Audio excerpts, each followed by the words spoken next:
Hello dear student, आपका स्वागत है आपके अपने इस चैनल पे। आज हम लोग पढ़ने वाले हैं क्लास 12 हिस्ट्री चैप्टर 1, जिसका नाम है ईंटें मनके तथा अस्थियां, जिसको हम लोग हड़प्पा सभ्यता के नाम से भी जानते हैं।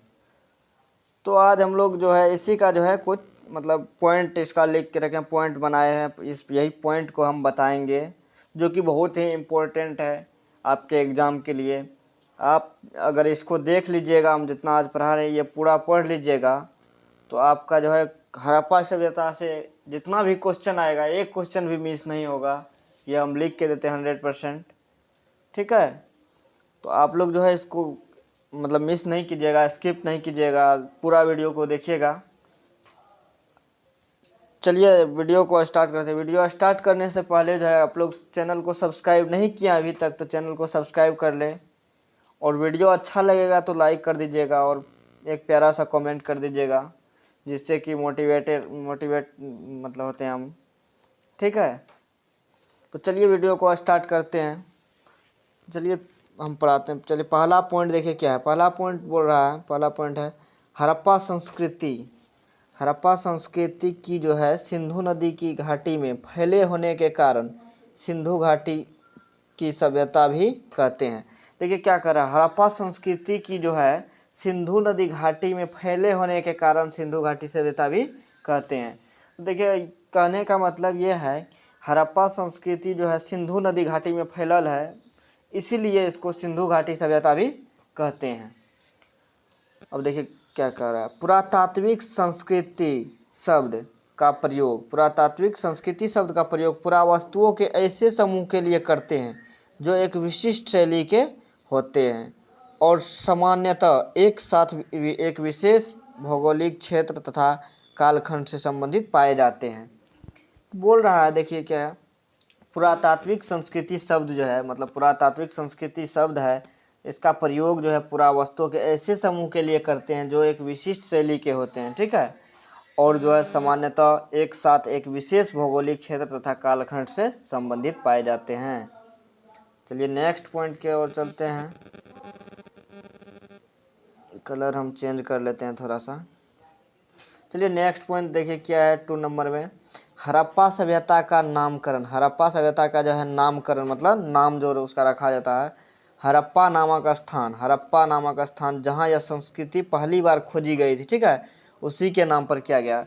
अब देखिए इसका क्या कह रहा है, हड़प्पा सभ्यता का जो है नामकरण हुआ था। ठीक है, इसका नाम जो हड़प्पा सभ्यता पड़ा था, कैसे पड़ा था, तो हड़प्पा नामक स्थान पर जो है सबसे पहले यह सभ्यता खोजा गया था, इसीलिए इसको हड़प्पा सभ्यता का नाम दिया गया था। यह जो 1921 ईस्वी में खोजा गया था, दयाराम साहनी ने इसको खोजा था। ठीक है, चलिए नेक्स्ट पॉइंट की ओर चलते हैं। नेक्स्ट क्वेश्चन 3 नंबर देखिए क्या है, हड़प्पा संस्कृति के 2 प्रमुख प्रसिद्ध केंद्र।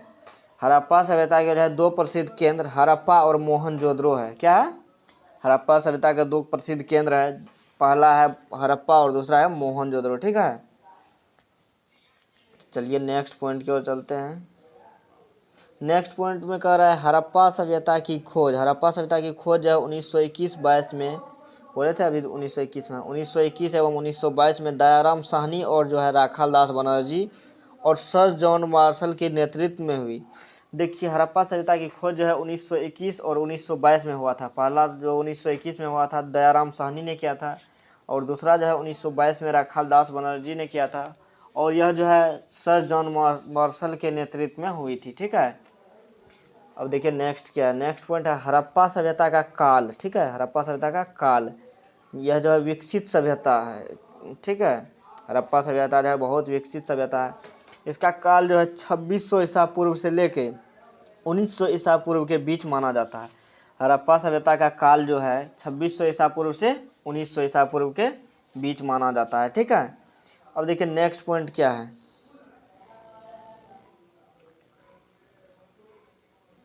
नेक्स्ट पॉइंट है सिंधु घाटी सभ्यता की सबसे विशिष्ट पुरावस्तु।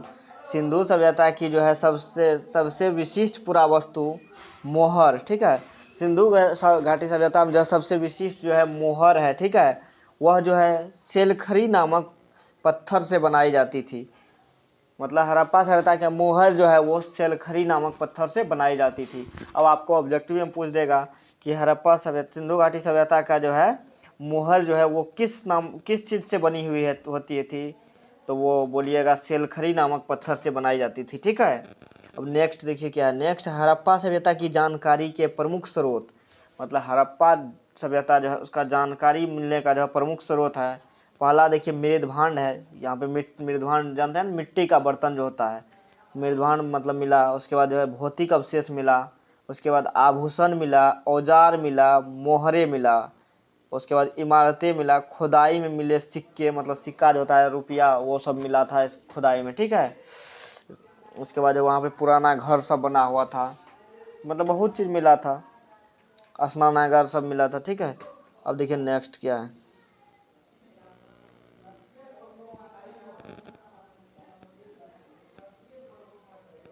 नेक्स्ट पॉइंट देखिए क्या है। नेक्स्ट पॉइंट है हड़प्पाई संस्कृति के प्रमुख क्षेत्र। हड़प्पाई संस्कृति जो है उसका प्रमुख क्षेत्र कौन कौन था, तो अफगानिस्तान था, जम्मू कश्मीर था, बलूचिस्तान था जो कि आज पाकिस्तान में स्थित है, गुजरात था, राजस्थान था, पश्चिमी उत्तर प्रदेश था। ठीक है।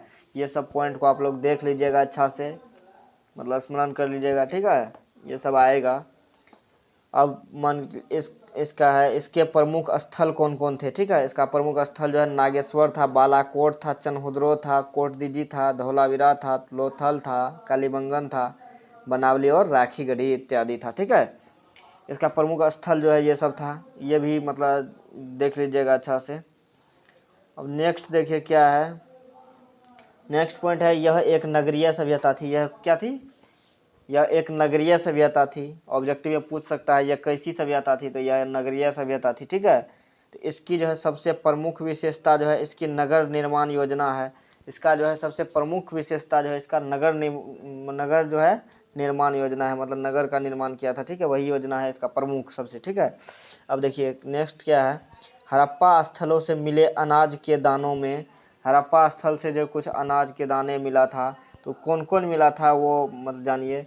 गेहूँ मिला था, जौ मिला था, जौ जानते हैं गेहूँ की तरह ही होता है, दाल मिला था, सफ़ेद चना मिला था, तथा तिल जो होता है तिल भी मिला था।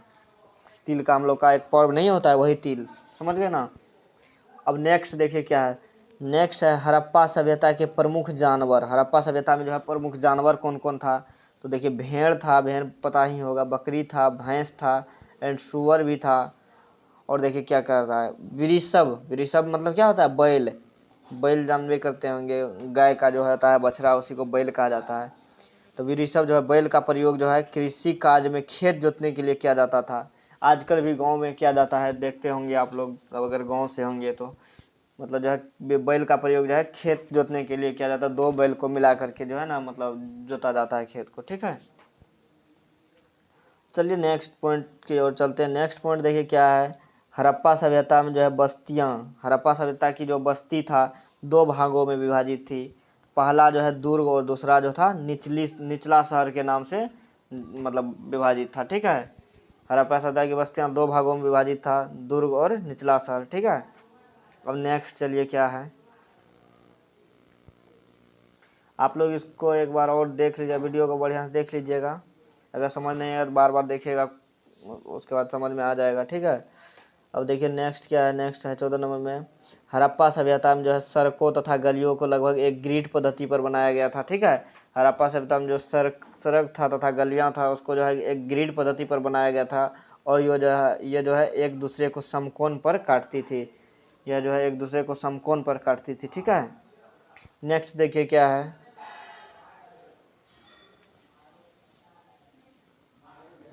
नेक्स्ट बोल रहा है जल निकास प्रणाली जो है अनूठी थी। जल निकास मतलब जल का जो है मतलब पानी जो होता है उसको निकालने के लिए जो इसका अनूठी था मतलब इसका प्रणाली। देखिए घरों के गंदे पानी को जो है नालियों को जो है ना गली की नालियों से जोड़ा गया था। मतलब घर का जो है गंदा पानी जो होता था उसको निकालने के लिए जो है नलियों को जो है ना, नली जो होता है उसको गली की नलियों से जोड़ा गया था। नालियाँ जो है पक्की ईंटों से बनाई गई थी।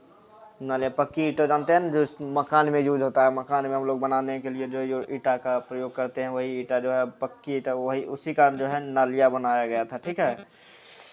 देखिए नेक्स्ट क्या है, निचला शहर जो है आवासीय भवनों के उदाहरण प्रस्तुत करता है। निचला शहर जो था वो जो है आवासीय भवनों मतलब रहने वाला घर का जो है उदाहरण प्रस्तुत करता है। तथा दुर्ग जो है, दुर्ग पर बनी संरचनाओं का प्रयोग जो है संभवतः विशिष्ट सार्वजनिक प्रयोजनों के लिए किया जाता था। ठीक है, ये जो सार्वजनिक स्थल होता है ना, जैसे मंदिर तंदिर, उसके लिए प्रयोजनों के लिए प्रयोग किया जाता था। ठीक है, निचला शहर, दुर्ग शहर, निचला जो है आवासीय भवनों के लिए। ठीक है, अब नेक्स्ट देखिए क्या है, नहरें, कुएं, जलाशय, यह जो है सिंचाई के प्रमुख स्रोत थे। मतलब जो है खेत उत में जो है हम लोग जो है कुछ बोते हैं, जैसे बीज बोते हैं, मकई का बीज बोते हैं, तो उसमें तो पानी तो पटाना पड़ता है। उसी वही जो है उसी का जो है उस मतलब वहाँ जो है पहले नहर एवं कुआं और जलाशय से किया जाता था।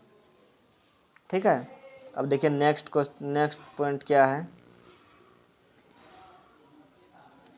देखिए नेक्स्ट है विशाल स्नानागार, मतलब स्नान करने वाला जो है विशाल था, बहुत बड़ा एक आयताकार जलाशय है, मतलब आयत का आकार का जो है एक जलाशय था, जो चारों ओर से एक गलियारे से घिरा हुआ था, चारों ओर से घिरा हुआ था। जलाशय के तल जाने के लिए सीढ़ियां बनी थी, मतलब वहां पे जाने के लिए जो है सीढ़ी जो है बना हुआ था। ठीक है,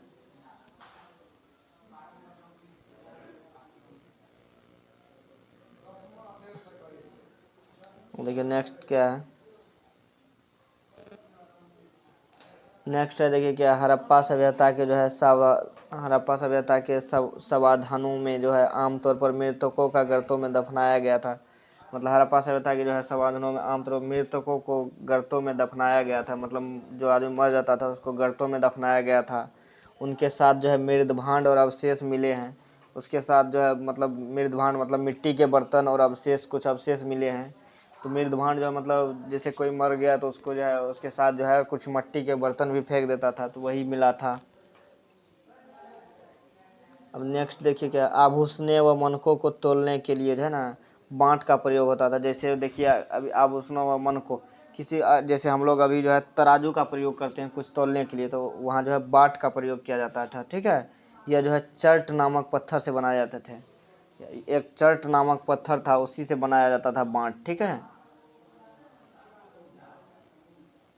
नेक्स्ट पॉइंट देखिए क्या है, मनकों के निर्माण में जो है प्रयुक्त पदार्थों, मनकों का जो है निर्माण होता था उसको, उसमें जो है कौन कौन पदार्थ लगते हैं, कर्निलियन सुंदर लाल रंग का होता था, जैस्पर, स्फटिक, क्वार्टर तथा सेलखरी जैसे पत्थर, तांबा, कांसा तथा सोने जैसी धातुएं तथा शंख, फ्रांस और पक्की मिट्टी सभी का प्रयोग मन को जो है मन के बनाने में होता था। इनके आकार जो है जैसे चक्राकार, बेलनाकार, गोलाकार तथा खंडित होते थे। ठीक है, अब देखिए क्या, मुहरे और मुद्राकनों का प्रयोग जो है लंबी दूरी के संपर्कों को सुविधाजनक बनाने के लिए होता था। मुहर और मुद्राकन जो होता था उसका प्रयोग जो है लंबी दूरी के संपर्कों को सुविधाजनक बनाने के लिए जो होता था। जैसे लंबी दूरी तय करते हैं उसको जो है सुविधाजनक बनाने के लिए इसका प्रयोग होता था। ठीक है, लेकिन नेक्स्ट पॉइंट है, हड़प्पा में पाए जाने वाली लिपि को पढ़ने में विद्वान अभी तक असमर्थ है। हड़प्पा में जो लिपि पाया गया था उसको जो अभी तक विद्वान नहीं पढ़ पाया है। ठीक है, नेक्स्ट पॉइंट देखिए, नेक्स्ट बोल रहा है हड़प्पा की लिपि जो है वर्णमालीय थी। हड़प्पा का जो लिपि था वर्णमालीय थी। इनमें जो है चिन्हों की संख्या लगभग 375 से 400 के बीच थी तथा संभवतः दाईं से बाईं ओर लिखी जाती थी। देखिए हड़प्पा सभ्यता की जो है, हड़प्पा की लिपि जो है वर्णमालीय थी, जिसमें चिन्हों की संख्या जो है लगभग 375 से 400 के बीच थी, और यह जो है दाईं से बाईं ओर लिखा हुआ था। ठीक है, हम लोग बाईं से दाईं लिखते हैं, वहाँ जो है दाईं से इधर की ओर लिखा हुआ था। ठीक है, जैसे मुस्लिम लोग लिखता है उर्दू, उर्दू जानते हैं ना, उर्दू कैसे लिखा जाता है, उल्टा लिखा जाता है दाईं से बाईं ओर, सेम वैसे ही लिखा हुआ था। ठीक है, और देखिए हड़प्पा सभ्यता का विनाश जो है जलवायु परिवर्तन, वनों की कटाई, बाढ़, नदियों का सूख जाना, मार्ग बदलन, भूकंप, बाहरी आक्रमण इत्यादि कारण हुआ। अब पूछेगा हड़प्पा सभ्यता का विनाश कैसे हुआ, तो हड़प्पा सभ्यता का विनाश ऐसे हुआ कि जलवायु परिवर्तन हो गया, वनों की कटाई मतलब वनों का जो है कटाई हो गया था, बाढ़ आ गया था, नदियों का सूख जाना, मार्ग बदलना मतलब नदी जो मार्ग बदलता है, भूकंप आना, बाहरी आक्रमण इत्यादि के कारण हुआ था। ठीक है, अब नेक्स्ट देखिए महत्वपूर्ण बिंदु, ये जो है बहुत ही महत्वपूर्ण है। हड़प्पा सभ्यता का काल, हड़प्पा सभ्यता का काल अभी बताए हुए थे। हड़प्पा जो पूर्वी हड़प्पा 2600 ईस्वी पूर्व से पहले, परिपक्व हड़प्पा जो है 2600 ईसा पूर्व से 1900 ईसा पूर्व तक, ठीक है। अब देखिए उत्तर हड़प्पा जो है 1900 ईसा पूर्व के बाद, ठीक है। हड़प्पा सभ्यता का विस्तार देखिए, हड़प्पा सभ्यता का विस्तार, उत्तरी छोर में जो है मांडा था, दक्षिणी छोर में है दैमावाद, पूर्वी क्षेत्र में आलमगीर था, पश्चिमी क्षेत्र में सुतका गेंडोर, ठीक है। ये सब देख लीजिएगा। हड़प्पा सभ्यता की विशेषताएं जो थी, बस्तियों के दो भाग थे, पहला दुर्ग, दूसरा निचला शहर।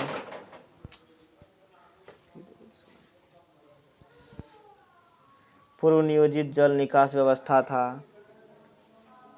देखिए हड़प्पा स्थलों में जो है मिले समाधानों में आमतौर पर मृतकों का गर्तों में दफनाया जाता था। मतलब हड़प्पा स्थलों में जो है समाधानों में जो है आमतौर पर मृतकों, मतलब जो आदमी मर जाता है उसको गर्तों में दफनाया जाता था। मुहरों के द्वारा जो है सुदूर क्षेत्रों के साथ संपर्क संभव हुआ, मुहर के साथ ही। अब नेक्स्ट विनिमय बाट के द्वारा किए जाते थे, ठीक है। बाट जो है चट नामक पत्थर से बनाए जाते थे, ये तो ऊपर बता दिए थे। ये घनाकार होते थे और जो है इन पर कुछ भी अंकित नहीं होता था, इस पर जो है कुछ लिखा हुआ नहीं होता था। कुछ पुरातात्विक बिंदु जो है को यह मानता था कि हड़प्पाई समाज का कोई शासक नहीं था, ठीक है। मतलब ये कंफर्म नहीं है, ये जो है कुछ मतलब मानना है। जबकि दूसरे तात्विक जो है का यह मानना था कि वहाँ कोई एक शासक के बजाय कई शासक होते थे। मतलब किसी का मानना था कि वहाँ शासक नहीं था, किसी का मानना है कि एक से ज़्यादा ही शासक था, ठीक है। सड़कों तथा गलियों को जो है लगभग एक ग्रिड पद्धति में बनाया गया था और ये जो है एक दूसरे को समकोण पर काटती थी। शिल्प कार्यों में जो है मनके बनाना, शंख की कटाई, धातु कर्म, मोहर निर्माण तथा बाट बनाना सम्मिलित थे, ठीक है। तो चलिए आज का वीडियो जो है यहाँ पे समाप्त हो गया है। आज का मतलब पहला चैप्टर जो है पूरा क्लियर हो गया है, हड़प्पा सभ्यता आपका क्लियर हो गया है। आप लोग इसको देख लीजिएगा। अगर देख लिए ये वीडियो पूरा बिना स्किप किए हुए तो हड़प्पा सभ्यता से एक क्वेश्चन भी आपका नहीं जाने वाला है, सब्जेक्टिव ऑब्जेक्टिव दोनों। तो आप लोग बढ़िया से देख लीजिएगा। तो चलिए आज के लिए इतना ही, मिलते हैं नेक्स्ट वीडियो में। अगर आप लोग अभी तक चैनल को सब्सक्राइब नहीं किए हैं तो चैनल को सब्सक्राइब कर लें और जो है वीडियो अच्छा लगा हो तो कमेंट कर दीजिएगा। और अगर नोट्स का जरूरी होगा तो नोट्स के लिए हमको कमेंट में बोल सकते हैं, नोट्स उपलब्ध करा देंगे। और जो है टेलीग्राम चैनल को ज्वाइन कर लीजिएगा, लिंक डिस्क्रिप्शन में मिल जाएगा। धन्यवाद।